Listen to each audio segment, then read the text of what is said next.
It's nice to see everybody here this year. This is our 44th annual National Addiction Leadership Conference, and I think it's our best ever. We're here in Washington D.C. Haven't been here for about 4 years. Nice thing about being in Washington is we get to use our collective voice with our members. If you think about the power of an association, it's in the collective. It's in the community, individually, in terms of policymakers, in terms of creating systems that work.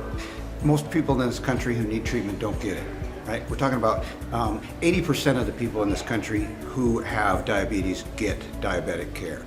10% of the people, pardon me, who suffer from substance use disorder get care. How do we fix that? Well, we got to work on the ground every day, just like all of our members do. But we also, as an association, need to give you all the best systems possible to do that work. And that means we got to get up to the Hill and talk to our congressmen, talk to our senators, talk to our representatives from a voice of authority. We're the voice of authority. Our members are the voice of authority.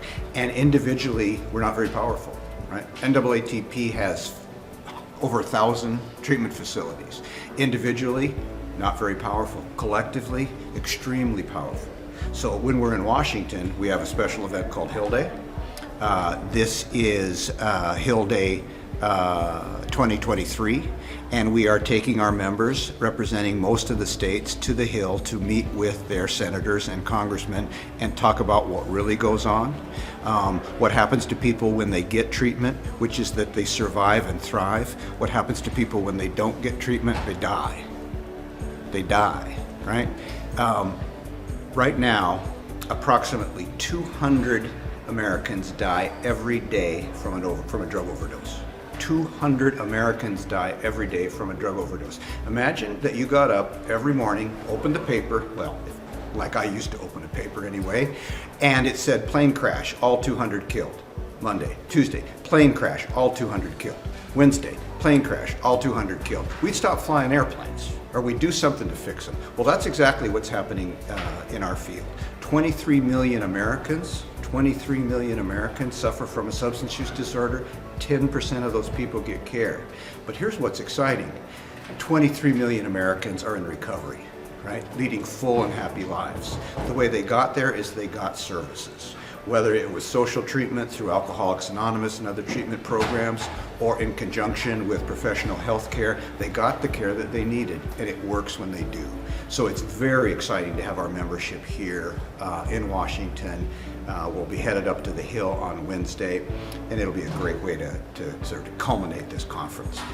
It's been a great conference already. We've just finished day 2. And we have about 700 people from all over the country celebrating each other. We had a lovely banquet last night where we recognized 5 incredible leaders who have done incredible work in our field that we all aspire to. So we celebrate each other when we come together. It's hard work, right? We've been a year now since we've been together, and when we come together, we take a breath. We hug a lot, right? Every time you see somebody that you know in the hall at an NAATP conference, you hug them. So and then you go to a session, and then you see them again, what do? You hug them again. It's an amazing association in that way. And I always say it, there's no NAATP without our membership. Our staff, which is just fabulous, works for all of you, and our job is to make you better and create better systems. So our membership is growing, we're thriving. As an association, we've never been stronger, and together we are an extraordinarily powerful voice.